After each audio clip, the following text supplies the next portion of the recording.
Welcome everyone to episode 4 of DZone Live. Very excited for you to join us here today. We've got an amazing agenda, kicking off with our featured speaker, James Sugrue. And then we've also got Alireza Chegini and Val. So let me just quickly walk through our agenda for today for episode 4. So up first, we've got James Sugrue. He's the CTO over at Oversee. They were a part of the containers trend report, so they're going to be speaking on that. We also have DevOps and SRE expert Alireza on, so they're going to do an article curation and a little bit. They also were part of a different trend report that just launched on CI/CD. Up next, we're going to have Ganesh on, who's going to talk about how to set up Cypress and TypeScript end-to-end automation testing framework from scratch. It's a really popular article on DZone, so we're going to talk about that. And then up fourth, we've got Val Huber to talk about API Logic Server, and then we'll come back over to me, give a quick updates on the DZone side of the house, and then we'll take questions from the audience. So feel free to put your questions into chat. All right, so that's me. Let's get our featured speaker up here today. So welcome to the stage, James. James, how's it going? Thanks, Blake. It's going very well, It's a nice sunny day here in Cork, in Ireland. And yeah, good to be here. Long time watcher, 3 episodes at least. Yeah, nice, very cool. And then so for the DZone audience that's not familiar with you or what you do on DZone or your company Oversee, if you could talk a little bit about both those things. Sure, yeah. For the day job first at Oversee, I'm CTO there. I've been at Oversee for about 5 years, and we build software that's really for facilities management. There's a lot of stuff in there with IoT. We've got native apps in Android and iOS.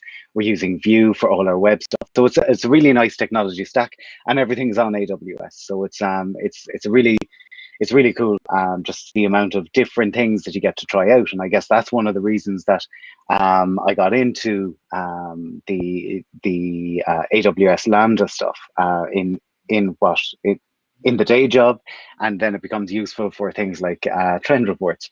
So on DZone, I've been part of DZone since about 2008. Now I did take a little bit of a break since then, but way back when it moved from being Java Lobby to being DZone, I got in contact with Rick and Matt and was part of the Zone Leaders group there.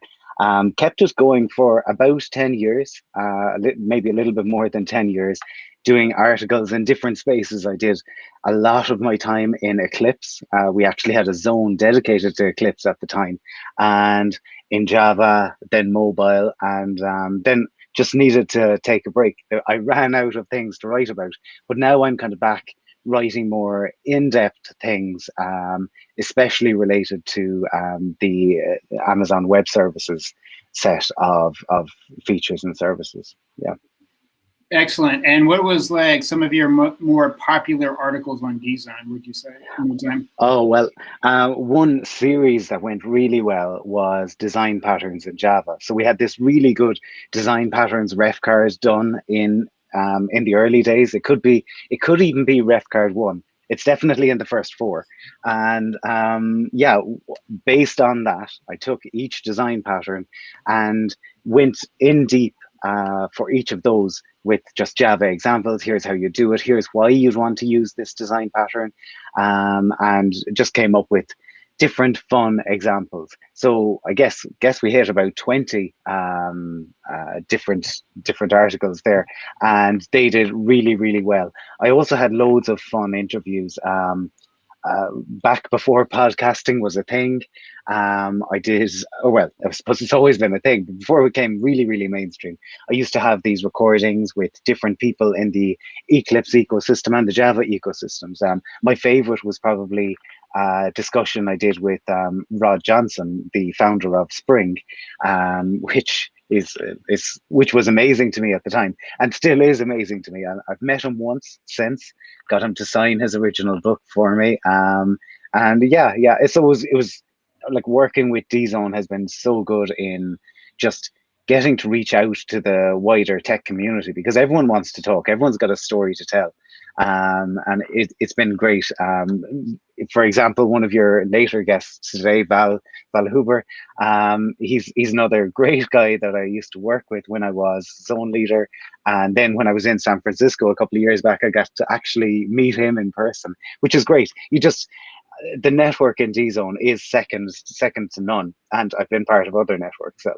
So it is really, really good. And I really like the new stuff that I'm writing. The new material is good. Really around AWS Lambda, a lot of QuickSight, dealing with lots of big data in AWS. That's my thing at the moment. Yeah.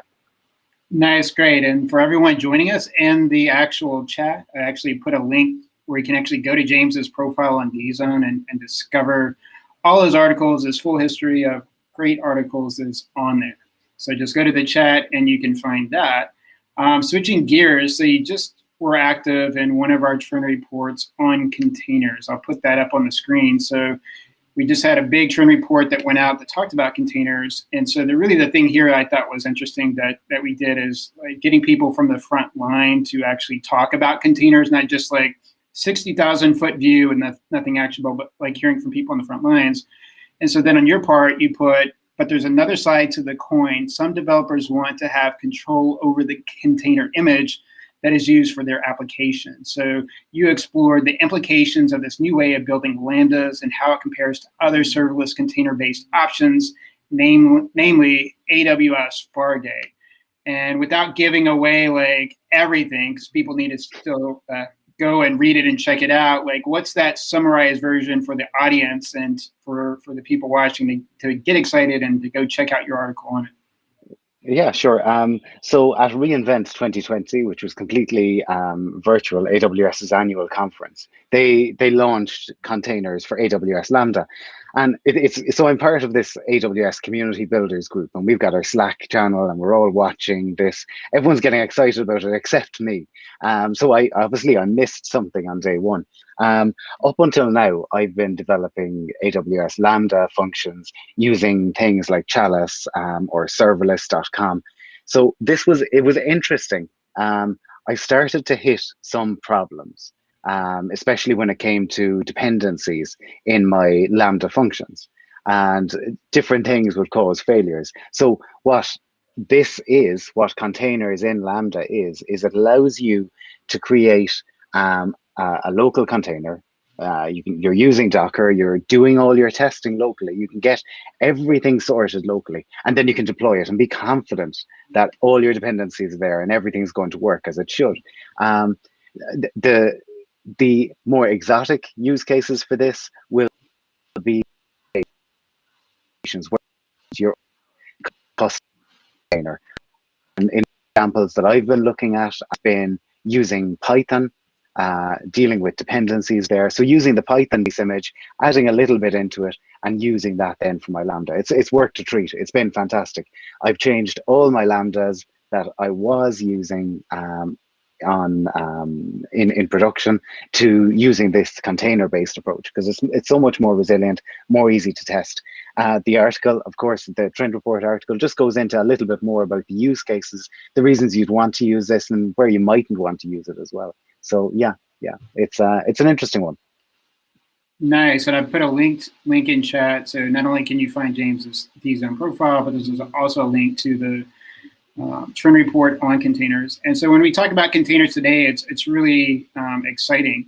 And generally what we get for a lot of people is, where do I even get started with this? And so do you have some it's tough to, it's a lot to ask to say like, hey, because it depends on their tech stack, where they are, and so many different things.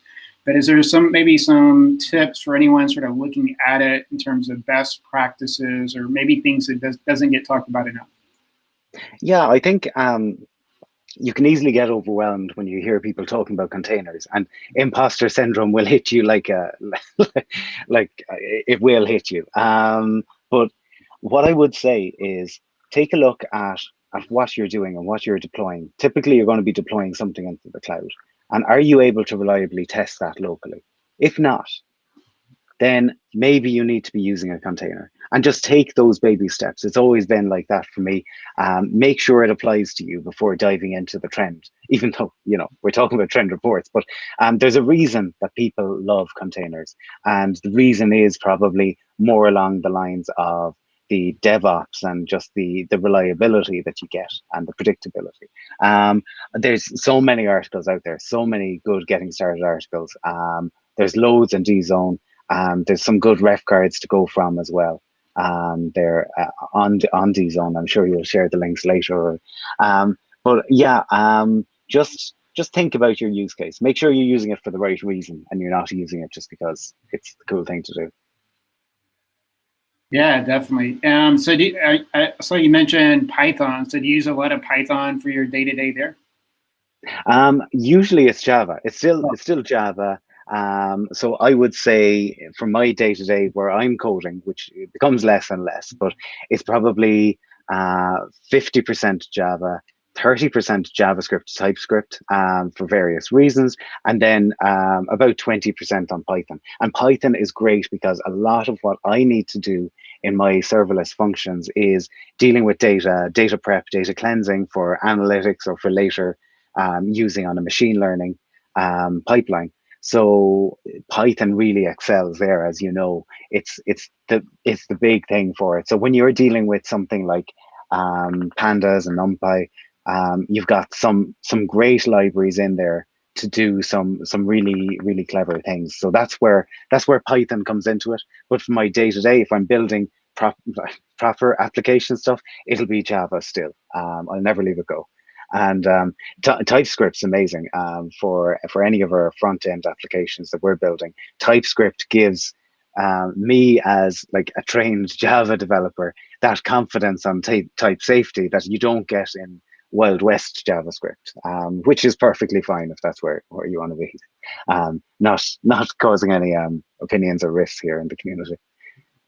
Nice, very exciting. So great to have you on today. So thanks so much for walking us through oversee, a little bit of the history of DZone all the way back to Java Lobby days.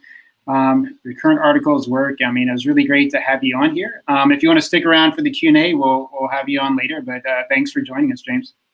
Will do. Thanks, Blake. Okay, switching gears, we've got SRE and DevOps expert Alireza. Alireza, how are you doing today? Hi, Blake. Thanks for having me here. Yeah, I'm doing fine. Busy as always. Great. And then for those, just like, since we're always getting new audiences on here, like Alireza will curate some articles. I'll put those into the chat. He's also was active on the latest DZone trend report on CI/CD. So he'll talk about that as well. But I think since we've got a lot of new people, they're like, who's Alireza? So if you want to say a little bit about Alireza, and so just the things I would say is huge DevOps expert, someone that really has the industry experience and real world knowledge on it, and also really good with SRE among other stuff. So Alireza is just one of the best. Kind of avoided the buzzwords and really understands like what companies are going through and the typical opportunities, challenges, and gaps there. So it's always a huge honor to have Alireza on. So Alireza, feel free to take it away and kick it off with letting people know a little bit about yourself. Yeah, thanks. Thank you for your kind words. Yeah, it's been more than 20 years. I'm doing the software development. I started as a software developer around 2000, getting involved into so many projects. And I have been dedicated myself to the programming, including the database programming at the same time. So I started with Visual Basic, then jumped to the Visual Basic .NET, then C#.NET, and within all years I have been working with so many projects, and what I learned from my job is to listen to the client requirements, because we always start with the client and we end up to the client as well when we deliver something on the production. Since 7 years ago, I started looking into the DevOps practices, and I moved in a way to become a DevOps engineer. And then after that, I started working as a DevOps engineer, and a little bit later, site reliability engineer, following the DevOps practices and SRE practices, and at the same time trying to see how we can apply, the agile DevOps practices together in a way to be able to provide a better value for the customers. And nowadays, I'm trying to see how I can share my knowledge with my other, friends, colleagues in other countries. And sometimes I write some articles or curate the articles I could think of would be nice to ask other people to look into. And I'm really happy to be here and tell you a little bit about the articles recently I have written. So I just share my screen just to show you the articles I want to introduce today.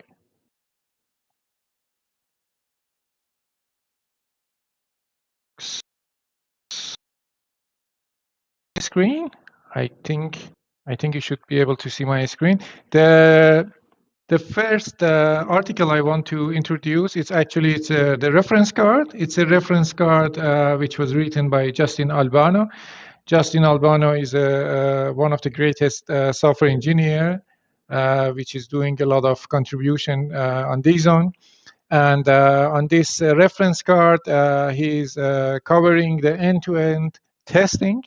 As you know, that the test automation and end-to-end test is one of the crucial step in any projects. If you want to do that project in a DevOps manner, you need to be able to cover as much as possible the test. And because of that, it's better to look into the test automation. So in this reference card, Justin Albano is talking about the end-to-end test, and it's a really short reference card which you can easily get to know about the end-to-end testing and the importance of end-to-end test automation.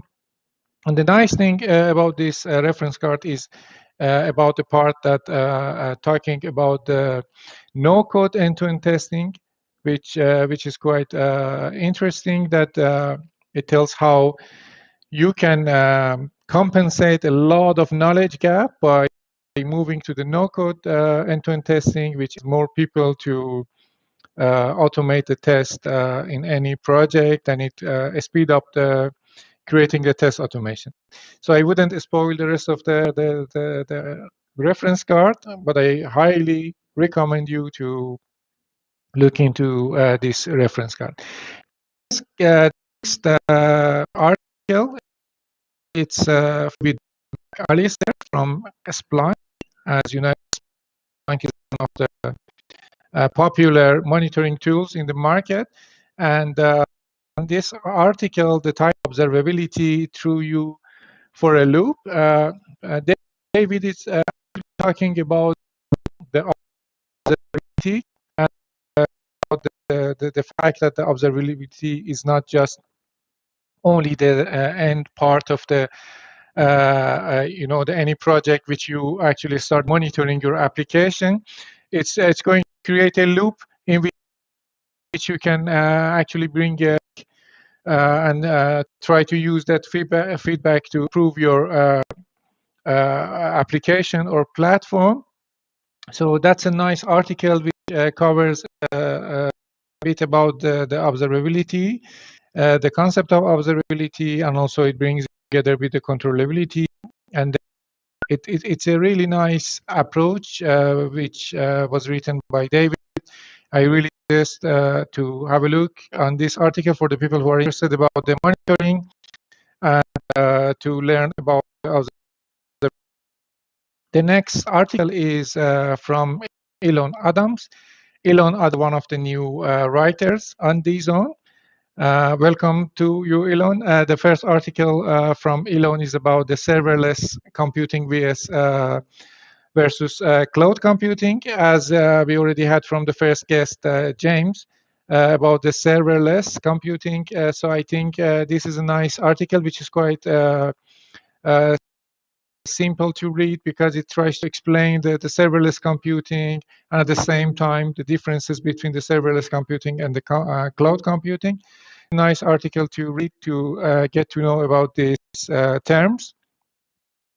The next article about actually the DevOps, one of the DevOps mindset. So this is also written from one of the popular writers on DZone, Tyler Hawkins. Tyler Hawkins has a lot of nice articles. I really suggest to look at his article, but this is one of the latest article he has written.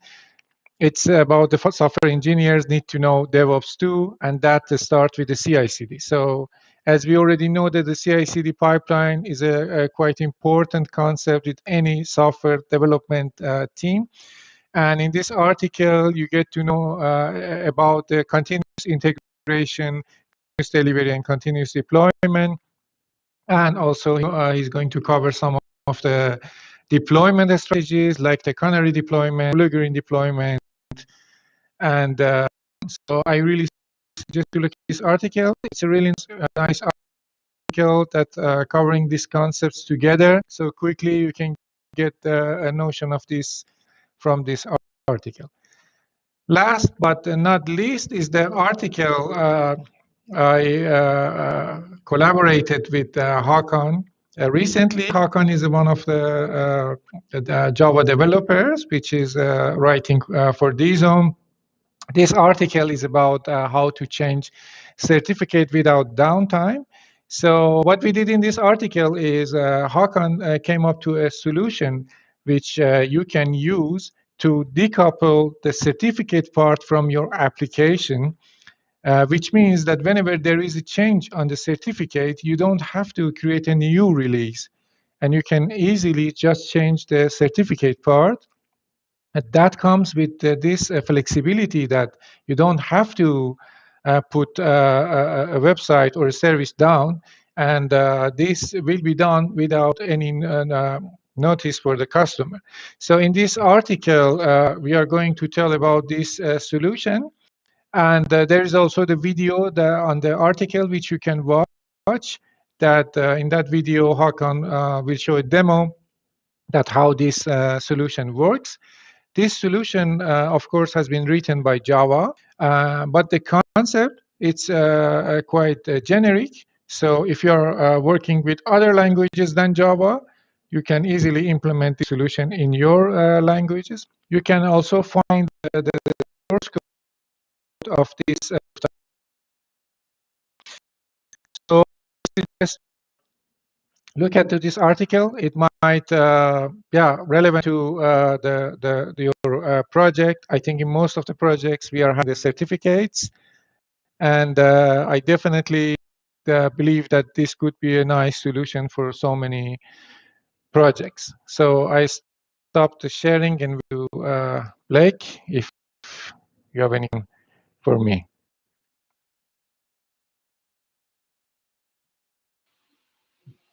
Great. That's really excellent. That's we got some Justin, Tyler, a lot of great articles to check out. It's always exciting to see like what you're going to show. There's like hundreds of articles like every day and week, so it's always cool to just see the ones that I'm always sure like even looking at them every day, I'm still like sure that I'm going to miss some stuff. So it's always exciting to see like what you're going to bring to the table for that.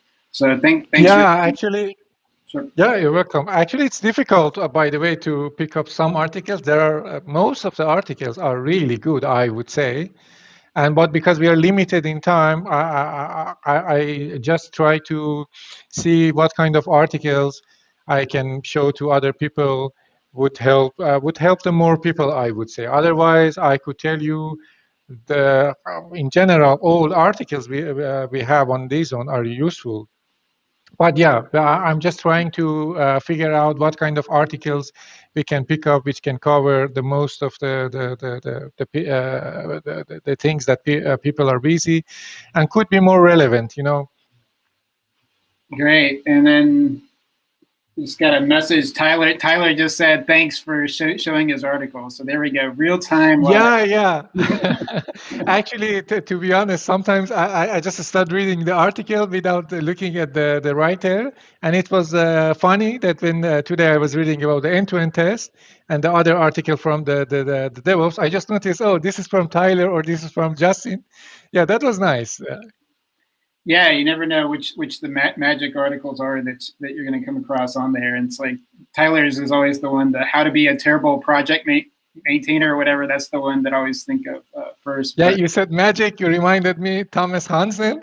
I really like his sense of humor because yeah, his articles are really nice always. And, he has a kind of he's really criticizing things in a nice way. I like that. I also suggest people to look at Thomas Hansen. It's a different articles you could imagine from him, but I really suggest to look at. Yeah, for sure.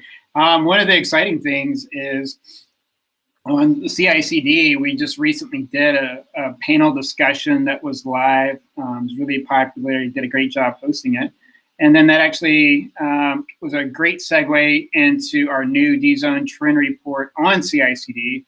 And just like with containers, what I like is hearing from people like you from the front lines, because usually I just feel like it's a lot of marketing stuff that's like 60,000 foot. There's nothing actionable. So if I invest 2 minutes or 5 minutes or 30 minutes to read something, it's like it can't just be like popcorn. There's got to be like some meat into it. So it's really exciting when we can get you either hosting events on CI/CD or writing about it.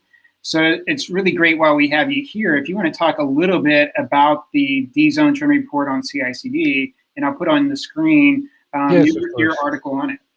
Yeah, actually, this is, I would say, one of the greatest opportunity we had on DZone, just because of the fact that the people are involved on this trend report are not only just a writer, just writing for things. There are people that already have been involved with this technical part in the projects, including myself, that I have been working with the CI/CD pipeline within years, even now. So we are heavily involved in different projects with this concept. And that's why what we brought in this trend report, it's really coming from the actual experiences. Back to my article, which is about the infrastructure as code. As we know that in the last couple of years, we started migrating to the public cloud. And in the past, we were used to see the hardware as a physical entity in the companies, in the organizations. But nowadays, we don't see any of those big racks or servers or the server rooms in the companies. Instead, we have a public cloud on Azure, AWS, IBM, Google, and so on. And the nice thing is everything becomes virtual, and then we started to think about the infrastructure as code. So everything converted to a configuration, which is quite interesting and amazing that you write a piece of code and then you can turn it to a server, you can turn it to an infrastructure. And that's why the infrastructure also became a member of CI/CD pipeline at some point, and because of that, nowadays the company started also to write a code for the infrastructure rather than doing it manually. So it becomes important for people, first of all, to get to understand about the infrastructure in general, the architecture of the platforms they are actually deploying to the infrastructure, and then after that, then you need to start to think about the infrastructure as code. And because of that, you need, of course, to pick some tools for that. And in this article, I just covered in the high level about the importance of infrastructure as code and the options you might have with the different public cloud you are working, either is AWS or Azure or whatever. There are plenty of tools in the market that you can use. And in the other articles we have in this trend report, my other colleagues are covering so many other things that I really suggest that the people either who are busy or already are interested or joining to this activities, it's good for them to look at to these articles, because quickly they can get a lot of knowledge about what are the best things to do or think of upfront. And this is how we can use from the others' experiences in order to invest a lot of time to to investigate about that. So I think that was the idea for this CI/CD trend report, which I hope could help others to achieve, improvements or do the new projects in a better way. Excellent. We got a link to that into the chat. So thanks so much for joining us today, Alireza. If you want to stick around for the Q&A, you're welcome to do so. Yeah, sure. Thank you. Thanks for having me. Sure. All right. And then up next, we've got Ganesh. So let me get... Hey, Ganesh, how's it going? Hi, Derek. I'm good. Yep. Okay, we got you on live. So you're joining us out of Bangalore, India, one of the best cities on earth. I haven't had a chance to be there, but hopefully there today. Lots of friends in the area, so it's a beautiful city. So it's really great for you to join us today. And for those not familiar with you, if you could say a little bit about yourself, what you do for work, and then also what you do for the stuff that you write about on DZone. Yeah, sure, Blake. Yeah, I think, hello everyone. I think hope you are good and safe. So let me start with a brief introduction about myself. So I'm Ganesh Chegini and working as a software test engineer. So it's been 9 years, so I'm still exploring, learning about software automation, different tools, and then DevOps related things, and there's a lot. So I'm passionate about writing articles as well. So I'm actively contributing to a community like DZone, and like mostly answering the questions in Stack Overflow. So like that. So mostly I write technical articles which are related to DevOps, test automation framework, and also I write a non-technical article which is related to self-implement category and on other platforms. So just to give a background why I started technical articles, right? So most of the times, whenever we face the problems, right, in the development or testing, first we go and search in the web and we find some of the articles either from a DZone or some of the community website. So at that time, one thing flashed into my mind: we are taking some help from community. Why can't we give back something as well?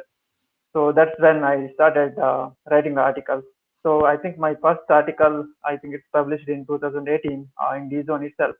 So it's been like 4 years. It has spread across multiple platforms. But yeah, DZone is always my favorite forum, because for the technical articles, I think we have a great support here. I think if you're a DZone core member, it's an added advantage, because core member has a lot of benefits here. It's like a Slack channels, and we can directly contact other writers, moderators, and there are like lot of knowledge sharing activities going on every day. So that's a good thing in DZone core as a DZone core member. Yeah. Great. Thanks for that background. And we put a link in the chat. So wherever you're watching us from today, you can get a link to Ganesh's DZone profile where you can check out his articles. And one of the reasons we especially wanted to have you on today, so we're always, like me and Hayata, who's our SEO expert, we're always looking at the trending articles. So I'm pretty sure it's Hayata that pinged me. So he saw your article was trending, which was how to set up Cypress and TypeScript end-to-end automation testing framework from scratch. And that article has been on fire of late on DZone. I'll put a link to the chat. But if you could talk a little bit about that article, because it is without a doubt one of the most popular articles right now on DZone.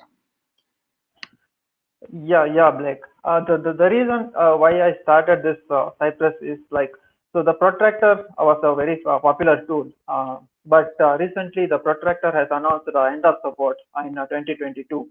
So those who are migrating to protractor, or they wanted to press start with any other automation tool, they have to search for something for migration, right? So that's when I was exploring my different framework. That's when I started Cypress. So when I started with Cypress, so the thing is I could not get everything at one place, though they have their documentation, but I could not get everything at one place. So I have to collect from different places, and I have to build our own framework.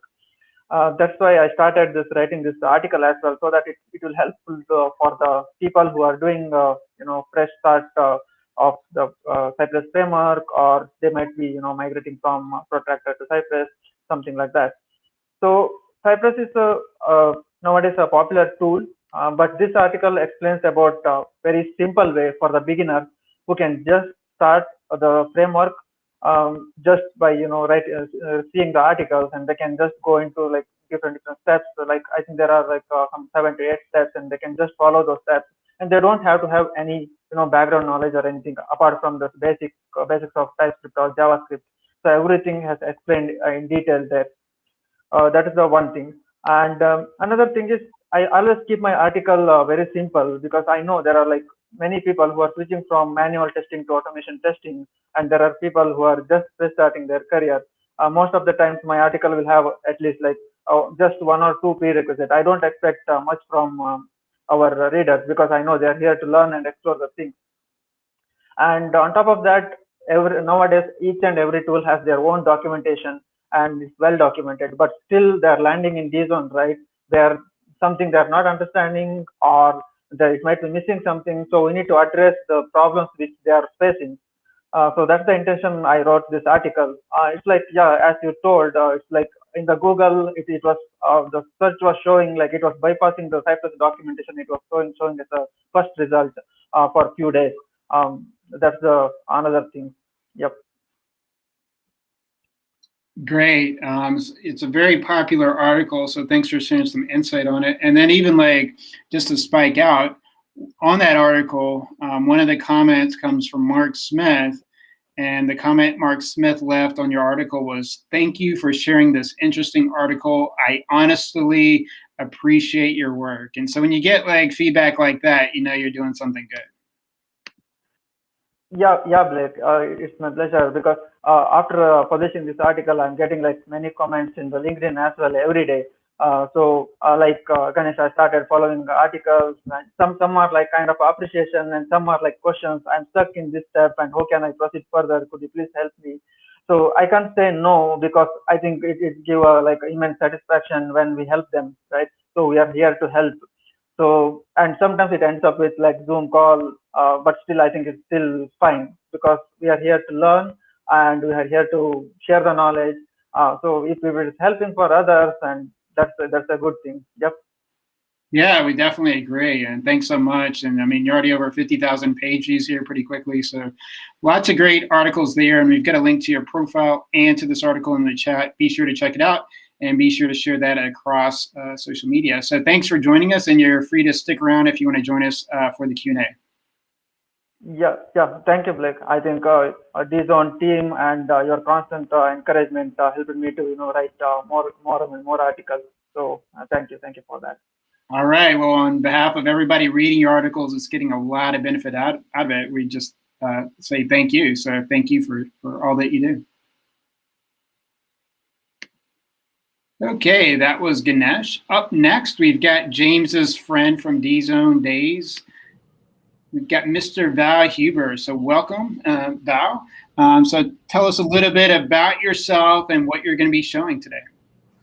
Sure. Thanks for having us. This is a nice new event, and I hope it works out for all of us. So thanks again. So I've been active in app dev for a long time. Just to make it a lot faster, not 10 or 20%, but 10x, stuff like that, and a lot simpler. And it's worked. I've led a lot of product development efforts, resulting in literally thousands of sites using stuff, a multi-billion-dollar startup, which that's the good news. The bad news is all those companies wind up going out of business sooner or later, because it's high tech, and that's what happens. So what I've done is I don't want this technology to die, because I think people need it. So it's now open source with Python, and that's what I'll be talking about. So what is it? Let me share my screen here.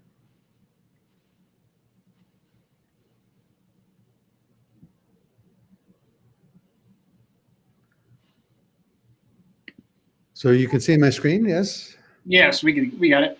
Okay, great. So it's a command line utility, a lot more than that, but that's where it starts. And you basically just say, run the command. It defaults to a sample database that ships with the product. What it does is it finds your database from the command that's defaulted, introspects it, and it creates a complete runnable project.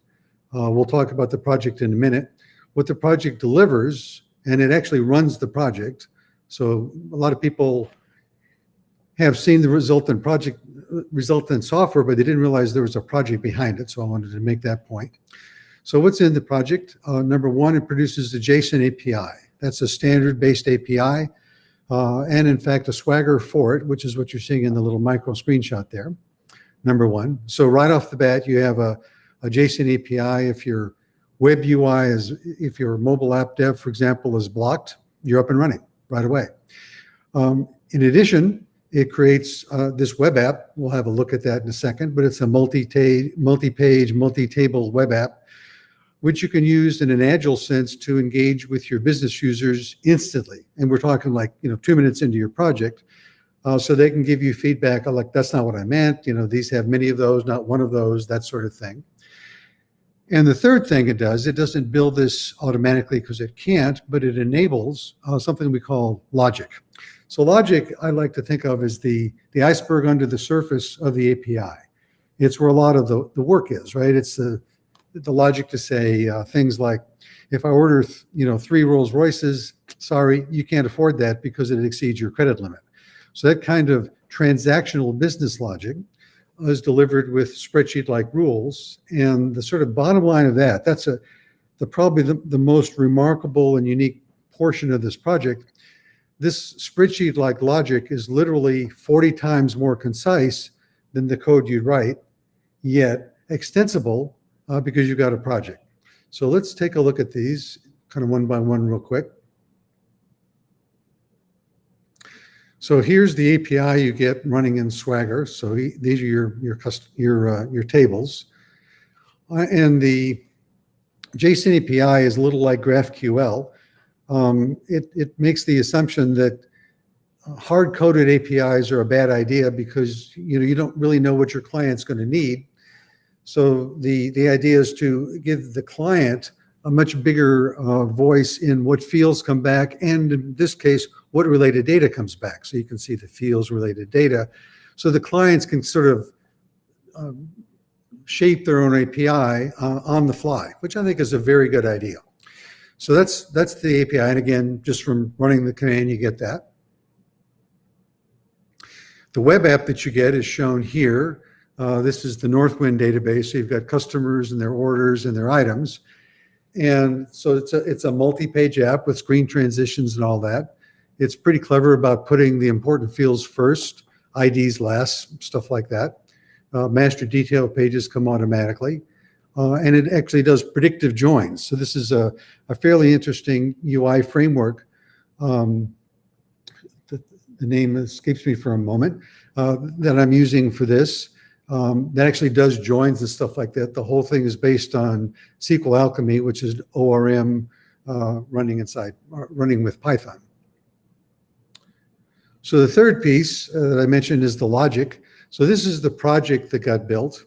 So you can see it kind of in here.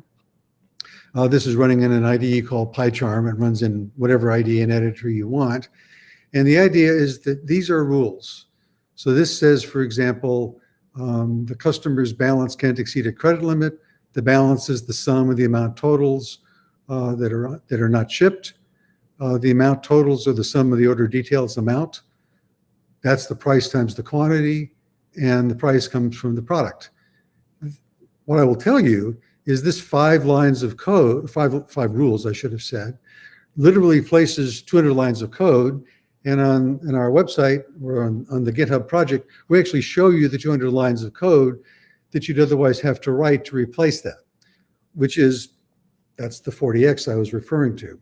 In addition, you can write logic that it basically just invokes Python, which is the question people always ask. Automation is great, but what happens when what I want to do isn't automatable? And the answer is, you got Python and all the SQL Alchemy goodness under that.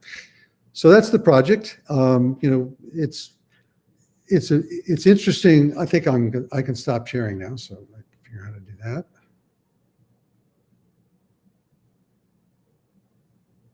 So what's interesting with open source is, you provide it and people use it, but you don't know really what they're using. So, this thing has 50,000 downloads. I don't know much about that because I don't get a lot of feedback. So if you're one of the 50,000 people using it, I'd like to know what you're doing and how it's working. But it's nice to see. Awesome. That was really cool. Thanks for walking us through that. And so you've been on DZone for a bit. I showed a link to your profile. You also wrote an article on the Instant API backends. Tell people a little bit about that. It's the same project. It's just a different take on it. Right. And so for people that want to learn more on this project, go to Val's Instant API backends. There's a link in the chat where you can check that out. 36 articles on DZone with over 200,000 page views. That's really amazing. I'm like going back here. So your first article was back in 2012. How did you first find DZone back in 2012? My wife warned me that you'd ask me that question, and I actually don't know the answer. So we decided that I'd answer. I must have done some web search and come across you. So that's the answer, and I'm sticking to it. Nice. And you stuck around all these years. What is some of the value you've gotten out of writing on DZone? I just wrote on another place, and it came back to me why I like DZone, which is you guys kind of let the articles ripen a bit, and then when something starts to take off, then you put it on the kind of your zone pages, and then they really take off. So you give people a real helping hand on getting their message out. And if you just write on the web, that doesn't happen. Yeah, so, very cool. And I noticed in your tools that you're using Python. So what made you want to use Python for it? My daughter, well, we have this little pandemic going on, and my daughter is teaching a Python class. So I decided I would defend myself and learn a little bit of Python. And then I started going, and I decided, well, let's give this a shot. And this is a project that I started around this time last year and finished it around, I guess, Christmas time. So I've found Python to be quite remarkable. There's 2 or 3 major potholes that people have to be used to, and they start from Java. That's where I spent most of my time. But you can get around them pretty easily. You should probably have something someday that shows Java programmers the 3 things you need to know about Python before you start, so that you don't wind up, chasing your tail. But it's a remarkable language, and I quite enjoyed it. Yeah. So it looks like the video froze up there just right when you started talking about Python. So you want to take it back from the start just to make sure we get that. Yeah. So I started Python because my daughter is teaching a Python course. Oh, okay. So I thought I'd defend myself and learn some Python so I could have conversations with her. And then I just got going with it. And since there's a pandemic and everybody was locked in, I decided to build something interesting, and it got finished around Christmas time. Wow. So I've quite liked the Python. This is a pretty major project. I think people should check it out. It actually has some serious technology behind it, and I hope some serious value. Awesome. Well, thanks so much for joining us today. I'll kick it off on the Q&A side. I'll get everybody back up here, and then and just get all our then Alireza will join once he steps back, I guess. But there's Alireza. So hey, what did everyone think of Val's demo here? Was that pretty cool? Yeah, that was great. Not to put you on the spot.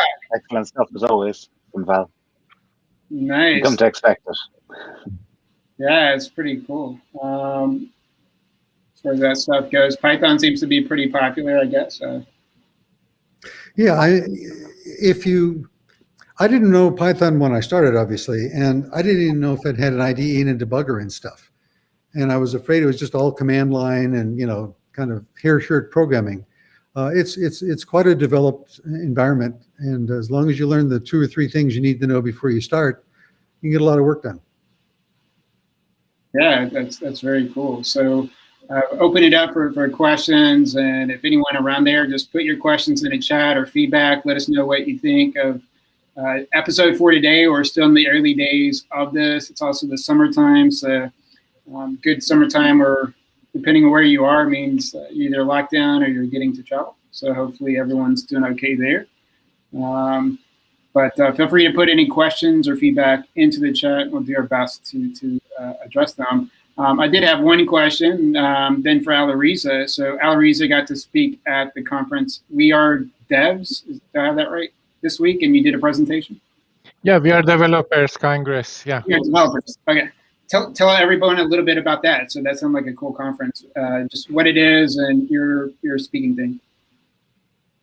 Yeah, that was interesting because a couple of years ago, I was in a project that we wanted to use the monitoring tool, and we did some research on the market, and we came up to New Relic, and we started using New Relic as a monitoring tool. But within that project, I just connected with the engineers, even though we were trying to figure out how we can make it work for our project.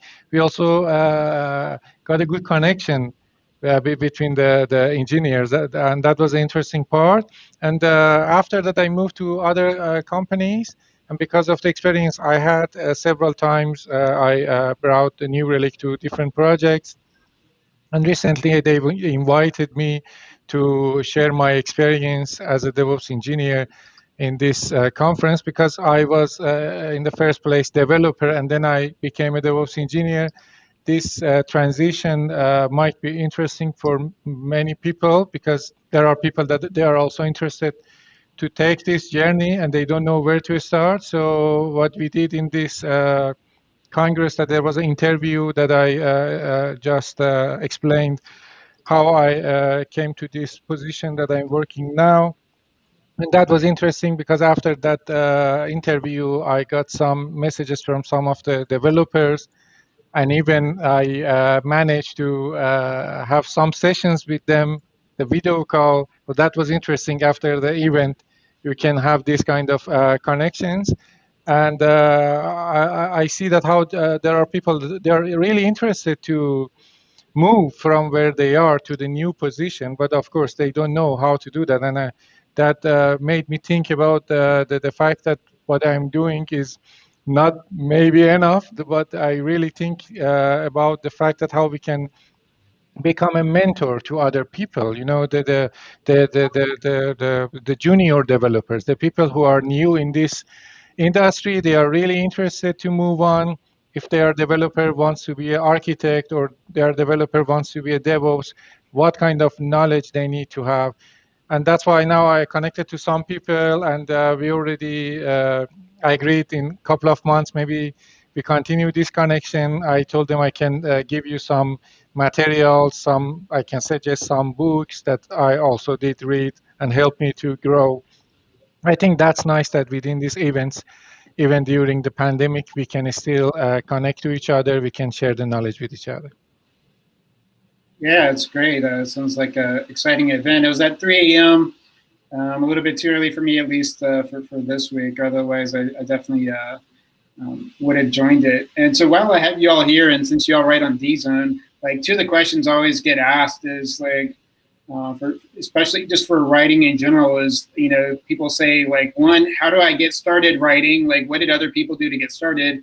And then secondly, when I get like writer's block, where it's just like, I had an idea, but I'm just stuck like at the first paragraph or somewhere. So it's like, what are people doing to overcoming those obstacles? So then just kind of around the panel that we have here, what are some of those tips you have for getting started writing for people that don't even know like how to start? If you could talk a little bit to that, and then anything you do to sort of overcome writer's block. Yeah, that's a good question. First of all, I think every experience we have is really valuable. Every experience we are actually learning every day, it's quite valuable, and we can share it with the others. But we need also to think about that there are already things that are already explained or said in the internet in a different language. So we need to see how we can come up to something which could be something new for people, or if there is something similar, is there something we can add to it? We just don't want to repeat the same thing all over the time just because we are going to write something. So we need to see how we can formulate things in a better language. If something is already written, but it's very complex, maybe we can simplify that for people to find the more audiences. I have one suggestion also for people who are new to this platform, but they are really interested to write. One thing you can do, which is quite interesting, is you can reach out to us. I mean, you can reach out to the DZone writers. We are here for you. We can help you out. I also started a couple of years ago, and the first article I wrote, I was not even sure that if it's going to be accepted. So the first publishing email came. I was super excited about that, even more happy than what was happening in my job. So what I could say that you can reach out to us. We are here to help you out. If you have any idea, we can even help you with your first article to see if we can help you to develop your idea and come up to a nice article to share it with the rest of the people. Cool. And then James, any writing tips from you? Well, it's always tempting to write the getting started articles, 101s.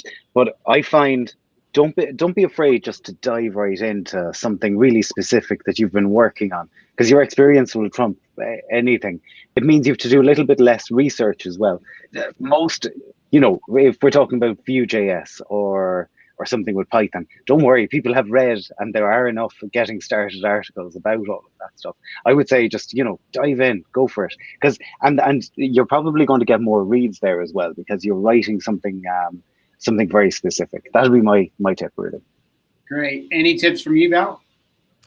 Yeah, I think somewhat along the same lines that James just said. Keep it very concrete and practical. What I like to do is figure out what I'm going to say in terms of what's the message, and then imagine I'm going to do a presentation, have a bunch of screenshots or diagrams or whatever, and then fill the text into that, rather than just start with the text, because that can be hard to organize. Whereas organizing a series of slides and so forth is a little more natural for many of us. Okay, great. And any writing tips from you, Ganesh?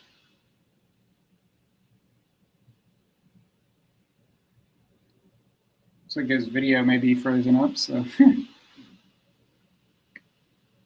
we will. All right, so it looks like Ganesh's video is frozen up, but Ganesh actually had a question for Alireza, and really for anyone that wants to take it. How do you see DevOps going in the long term?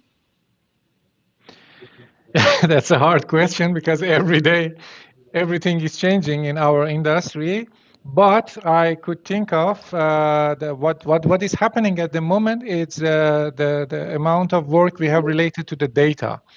What I see in the most of the companies, that we are really getting involved with the big data. So the amount of data we are getting from the customers, from the applications, is getting bigger and bigger. So that's why we started to have new roles like a data scientist, a data engineer, and so on. I think in the future, the focus will be mostly on the data, that how we can make the better use of the data. And I think the things we are busy now, like CI/CD and other things, will be quite normal.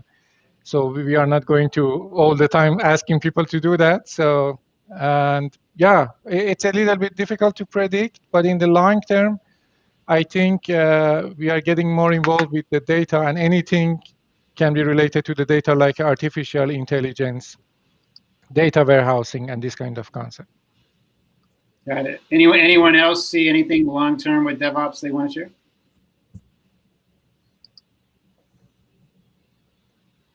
share? Okay, great. So Samantha in chat, I'll put that up on the screen. One of our DZone editors, Samantha, who helps to moderate, help people out, ask the panel, how is the pandemic and the work from home shift, we just like to abbreviate that WFH, work from home, where everyone's essentially working remote now, affecting the agile concept of face-to-face interaction being super important? I think it's helping actually. For me, one of the things that we do in our company is, we obviously, like everyone else, we used to have our stand-up meetings. What we do now, instead of actually having a virtual stand-up meeting like this, we all put in our notes, answering the 3 usual questions, into a Teams chat. And then it means that you can review back. It means people don't all have to be right there at the same time. But it's a lot easier for the Scrum Master to deal with things and, have those later meetings where things need to be sorted out. So because there's so much more being put down on text, I think it's helping a bit, and then means the face-to-face interactions you have are more valuable because you're talking about a problem. That's my personal view anyway. I have a similar view, which is that it's better, or can be better, because whether you're talking about IT connecting with business users or within a product development team, you're always wanting to show somebody on a screen, because if you go on a blackboard and so forth, that's a little abstract and people tend to fall asleep and so forth. If you're trying to show somebody your screen and they're in your office, you're limited to 2 or 3 people. If you want to show somebody your screen and you're online, you can show it to 20 people and you get 20 people's worth of interaction. So the bandwidth can be much greater if you manage the technology properly.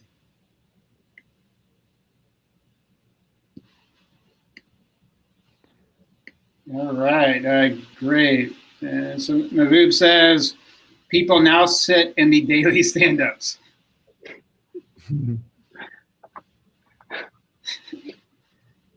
So yeah, it's the new work life for sure. All right. But at least we sit up. Yes. Yeah, there's definitely like meetings where you have to stand and so forth. Definitely for that. But if anyone else has any questions, feel free to put it into the chat. I'll just do a couple of house cleaning things. So we've got the DZone Awards show coming up on Tuesday, July 6th. We do monthly awards recognizing DZone contributors. That's going to be on Tuesday, July 6th at 11 a.m. Eastern time. And then our next DZone Live is going to be episode 5. That's going to be on Thursday, July 15th. Got some exciting guests. We've got Gaurav Damait on. We've got a bunch of people from IBM on talking about hybrid multi-cloud adoption. Alireza will be back curating. And then on Thursday, July 29th, episode 6, it's going to be our low-code, no-code episode. So anyone that wants to speak on low-code, no-code, or has something to show, definitely reach out to me so that I can get you booked for episode 6. That's going to be Thursday, July 29th.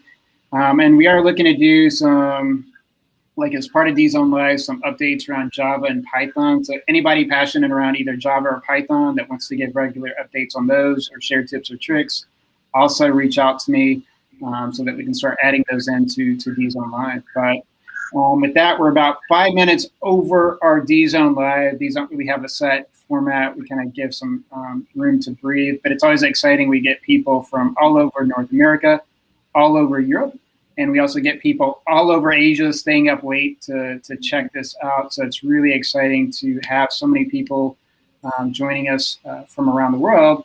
And one thing now is we've got a feedback form, so I'll put that into chat. So go to that feedback form. If you've got ideas for topics, you want to talk about Python or Java or anything that you want to speak to or present on your DZone articles, any feedback, we're just super excited to get 4 episodes in. We've had so many amazing guests, some of the best in the industry, like you saw today with Val, James, Ganesh, and Alireza. So it's really exciting to get you even closer to DZone authors. Really great way to take deeper dives on the topics of today, but also do deeper dives on the articles. So huge thanks to everybody on the panel. I'll see if does any one of you have any final thoughts that you want to share with the audience before we sign off for the day? Going once, going twice. But huge thanks, Alireza. Huge thanks, Val. Huge thanks, James. Huge thanks, Ganesh. We'll have the link, we'll have the video will be embedded in a DZone article. So you can just go to the DZone homepage today. You can rewatch this video. You can share it with others. There's links in there to everything that we talked about. And if I'm missing anything, I'll be sure to add it in. But thanks for joining us on Wednesday, 4th of July, kind of like holiday coming up. So if you're getting a chance to take time off, I hope you have a great holiday coming up. I think Hayata said tomorrow's World Canada Day. So happy Canada Day for everybody in Canada. So that's exciting. But for everyone tuning in, just huge thanks for being a part of the DZone family. Looking forward to the next time. And thanks again to all the guests. And take care, everyone. Thank you. Thank you. Bye. Goodbye.